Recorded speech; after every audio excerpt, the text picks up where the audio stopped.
I knew things were going south when I walked into the server room Monday morning and heard silence instead of the usual hum of cooling fans. That room had been my second home for 8 years, the place where I kept the financial heartbeat of Southwest Building Materials pumping.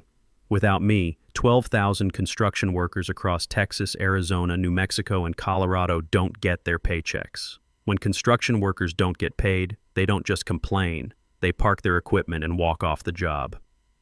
I'm Brian Thompson, 48 years old, and I've been the senior database administrator here since this company was half its current size. I run the payroll back end for everything from concrete pourers in Houston to crane operators in Phoenix. It's not glamorous work, but it's honest work, and I'm damn good at it. Let me tell you something about construction payroll. It's not like running numbers for some office workers. These guys work in the heat, in the cold, on weekends, through holidays. They climb 20 stories up on steel beams. They pour concrete in 110-degree weather. They work overtime when a storm hits and people need their power back. They deserve every penny they earn, and they deserve to get it on time. The system I maintain isn't some sleek, cloud-based wonder that the sales brochures promise. It's a beast built on legacy SQL databases, custom scripts, and 8 years of patches that I've applied with the precision of a master mechanic working on a vintage Harley. I know every workaround, every quirk, every potential failure point. When the prevailing wage laws changed in Arizona last year, I rewrote the calculation engine in 3 days. When OSHA updated their reporting requirements, I built the compliance module from scratch while drinking bourbon and listening to Skinnerd at 2 in the morning. You want to know how complex this stuff gets? Try calculating overtime for a crew that starts work in Texas on Monday, moves to a job site in New Mexico on Wednesday, then finishes the week in Colorado. Each state has different labor laws, different tax rates, different union rules. Then factor in equipment rental time, hazard pay for working near chemical storage, and federal prevailing wages for government contracts. Ashley's Excel sheet was about to meet reality, and reality doesn't care about your pivot tables. But corporate doesn't see it that way. They see an old system that needs modernizing, and they see me as the guy standing in the way of progress. That's where Andrew Rodriguez comes in. Andrew is the VP of Operations, and more importantly, he's the chairman's son. 3 months ago, our company got acquired by Rodriguez Family Holdings, a construction conglomerate that owns everything from cement plants to equipment rental chains. Andrew came in with a mandate to streamline operations and eliminate redundancies. Translation: fire expensive people and replace them with cheaper solutions. I'd met Andrew a few times in passing. He's one of those guys who wears a suit to construction sites and stays in his air-conditioned truck while real workers sweat their asses off in the sun. Got his MBA from some prestigious school and thinks every business problem can be solved with a PowerPoint presentation and buzzwords like digital transformation and operational efficiency. He's never spent a day on a construction site, never had to calculate overtime for a crew working emergency storm repairs, never had to explain to a single mother why her paycheck is late because the system crashed. The meeting happened on a Tuesday. Andrew called me into his office along with Patricia Williams from HR. Patricia's been here almost as long as I have, but she's always been more worried about protecting the company than protecting the employees. She's got that nervous energy of someone who knows bad news is coming but has to deliver it with a smile. Andrew's office looked like something out of a corporate magazine: glass desk, leather chairs, and a view of the equipment yard that he probably never actually looked at. He was tapping on his tablet when I walked in, making me wait while he finished whatever earth-shattering task required his immediate attention. "Brian," Andrew said, not bothering to look up from his tablet, "we're restructuring the IT department, moving to a more agile, cost-effective model." I sat down in the chair across from his desk. "What does that mean for payroll operations?" That's where it gets exciting. Andrew finally looked at me, flashing the kind of smile that car salesmen practice in mirrors. "I want you to meet my niece, Ashley. She just finished her MBA and she's built an incredible model that's going to revolutionize how we handle payroll. Here's the thing about family businesses. Competence takes a back seat to bloodlines every time. I'd seen it before in other companies, but I thought our operation was too critical for that kind of nonsense. I was wrong. Ashley Rodriguez walked in like she owned the place, which technically, through family connections, she kind of did. She was 25, wearing a business suit that probably cost more than most of our workers make in a week, and carrying an iPad like it was the holy grail of business solutions. "Hi, Brian," she said, extending a perfectly manicured hand. "I've been reviewing your processes. Very thorough, but also very manual. I think we can do better." The way she said manual made it sound like I was still using an abacus and stone tablets. "Better how?" I asked, though I had a sinking feeling I already knew where this was heading. Ashley set her iPad on Andrew's glass desk and started swiping through screens with the confidence of someone who'd never seen a real system crash and burn. "I've built a comprehensive payroll solution in Excel. It's cloud-based, it's intuitive, and it can handle all the calculations you're currently doing with those old SQL databases." I stared at her for a long moment. "Excel? You want to run payroll for 12,000 construction workers with a spreadsheet?" "Not just any spreadsheet," Ashley said, getting a little defensive. "This has pivot tables, conditional formatting, automated macros. It's like having a database, but user-friendly." User-friendly. That's what they always say when they want to replace something that actually works with something that looks prettier. I've been in this business long enough to know that user-friendly usually means it works great until it doesn't, and then you're screwed because nobody understands what's happening under the hood. I looked at Andrew, hoping to see some sign that he understood how insane this was. "Is this a joke?" "It's innovation, Brian," Andrew said, leaning back in his leather chair. "Ashley's model can reduce processing time by 60% and cut our IT overhead significantly." There it was. Cut our IT overhead. What they meant was they could fire me and pay Ashley a fraction of my salary. I'd seen this movie before at other companies. Young MBA comes in, promises the world with some half-baked solution, older employee gets shown the door, and then 6 months later they're begging the old guy to come back and fix the mess. "The payroll run is Friday," I said, keeping my voice level. "Today is Tuesday. If you're planning to switch systems, you need to understand what you're dealing with. This isn't just adding up hours times hourly rates." I started counting off on my fingers. "We have prevailing wage calculations for government contracts. Union versus non-union differentials that change based on the type of project and how many consecutive days a crew has worked. Equipment rental tracking that has to be cross-referenced with GPS data. OSHA compliance reporting. Multi-state tax withholdings where a guy can start the week in Texas and finish it in Colorado." Ashley was nodding along like she was following, but I could see her eyes glazing over. She thought she understood because she'd read about payroll in some textbook. "I've accounted for all of that," she interrupted. "My model includes lookup tables for all state regulations and automated tax calculations." Lookup tables. Jesus. The Arizona Prevailing Wage Database alone has 847 different job classifications, with different rates depending on which county you're working in. The union contracts have overtime rules that would make a tax lawyer's head spin.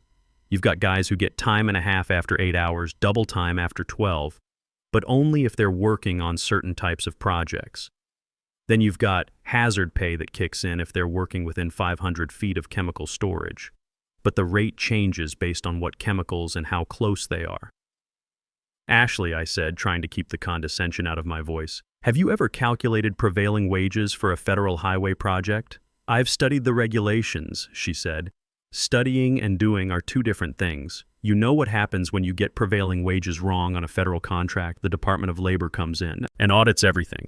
They can fine us for every hour that was calculated incorrectly going back 3 years. Andrew waved his hand dismissively. "We'll have compliance reviews. Ashley's model includes error checking. Error checking in Excel, right. Like conditional formatting was going to catch it when some crew foreman in El Paso enters his time wrong and Ashley's lookup formula returns the wrong wage rate for 40 guys working a government job." "Brian," Patricia finally spoke up, "we'll need you to provide Ashley with all the necessary passwords and documentation for a smooth transition." "Documentation?" I laughed, but there was no humor in it. "Most of the critical processes are in custom scripts I wrote over the past 8 years. The real knowledge isn't documented anywhere, it's in my head. That's the thing about systems that actually work in the real world. They're not built from some textbook. They're built by people who've been doing the job long enough to know where all the bodies are buried. I know that the time clock system in the Phoenix warehouse has a glitch where it sometimes double stamps entries after 11 p.m., but only on Wednesdays, and only if the network load is high. I know that the union contract for the concrete crews has a clause about meal breaks that nobody else remembers, but if you don't account for it, the guys don't get their meal penalty pay. Ashley doesn't know any of that. She's got her pretty spreadsheet with its color-coded cells and its fancy formulas, but she's never had to explain to Big Jim Patterson why his crane operators are showing up as earning less than minimum wage because some calculation went sideways. "Then we'll need you to document everything before you go," Andrew said, and that's when I knew for sure they'd already made their decision. They weren't asking for my input or trying to understand why their plan was doomed. They were giving me my walking papers and expecting me to train my replacement. "When's my last day?" I asked. "Friday," Andrew said, "after the payroll run. We want to make sure there's a smooth transition. And if the transition isn't smooth," Ashley jumped in again. "It will be. I've tested my model extensively." "On what data?" "Sample data from the HR system, plus some theoretical scenarios." "Sample data. Theoretical scenarios." She'd tested her revolutionary payroll solution on make-believe numbers. It was like testing a race car by driving it around a parking lot at 5 mph and then assuming it would handle the Daytona 500. I stood up, my knees popping the way they do when you've been sitting too long or when you're about to make a decision you know you'll either regret or celebrate. "All right then, I guess we'll see how it goes." "That's the spirit," Andrew said, already looking back at his tablet. "Patricia will have your severance paperwork ready by end of business." I walked toward the door, then stopped and turned back to Ashley. "One piece of advice." She looked up from her iPad, probably expecting some technical tip about database connections or file formats. "When the system crashes," I said, "and it will crash, don't panic. Just remember that 12,000 people are counting on their paychecks to pay rent and buy groceries. That might help you prioritize." The look on her face told me she still didn't get it. She thought this was just numbers on a screen. She had no idea she was about to be responsible for people's lives. I didn't argue anymore.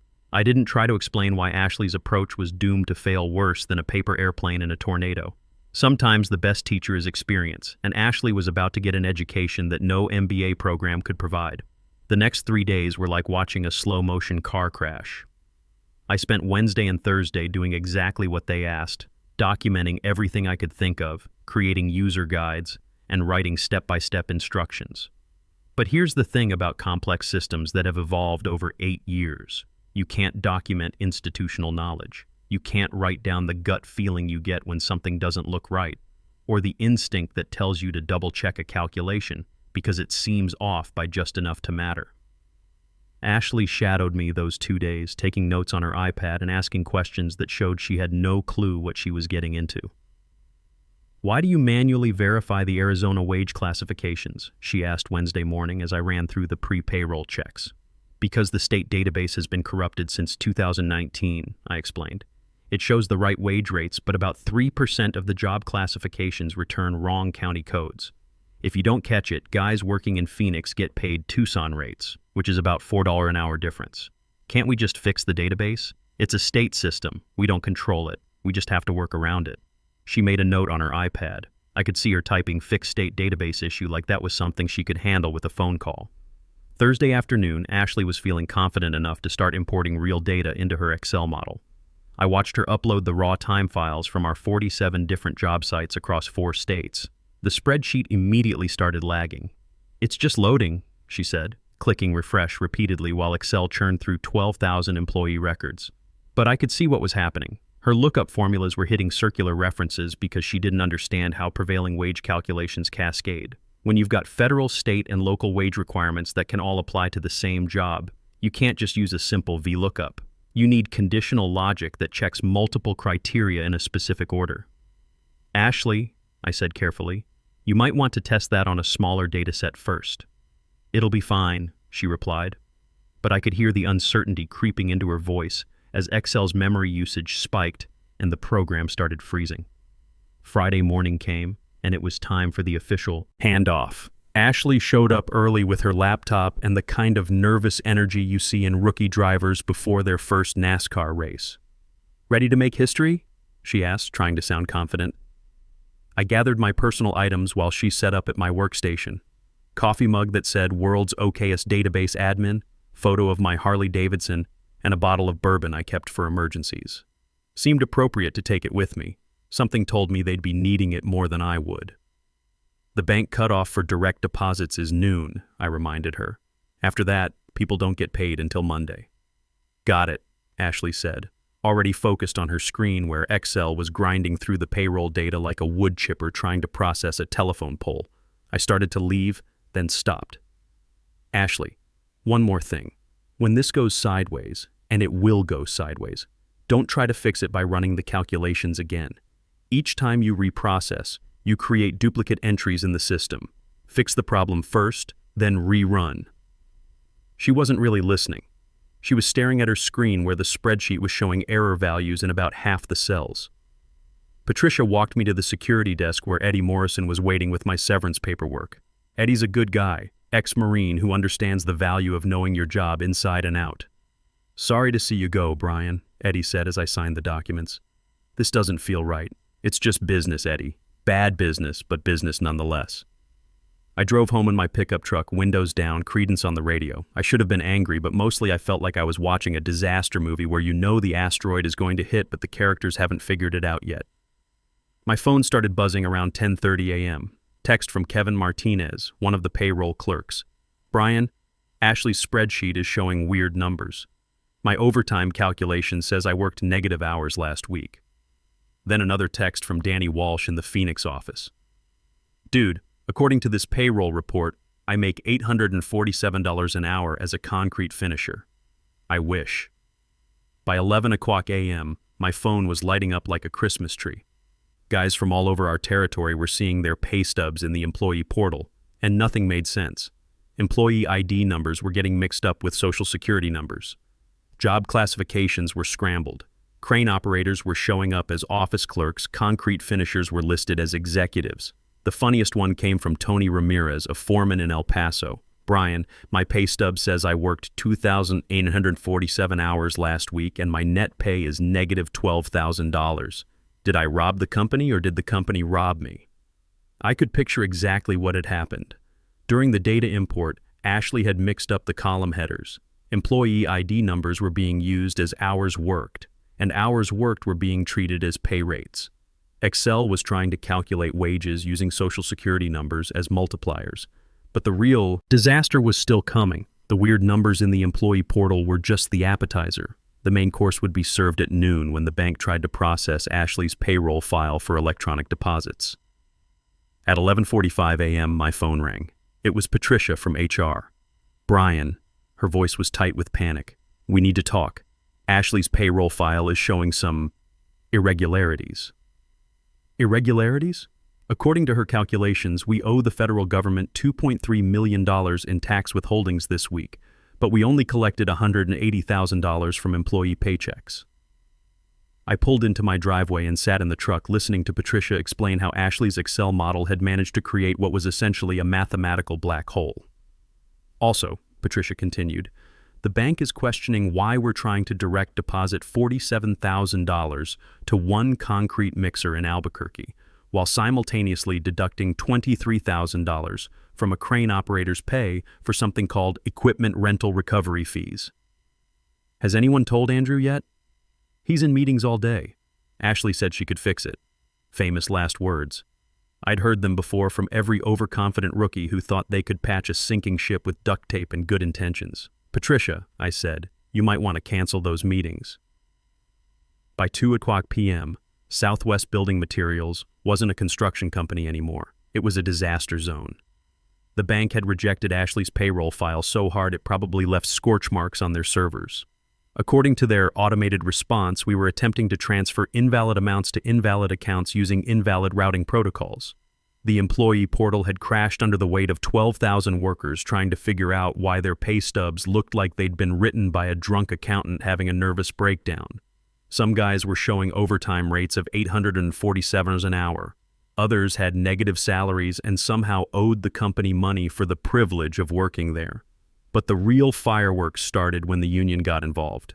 Big Jim Patterson has been representing construction workers for 25 years.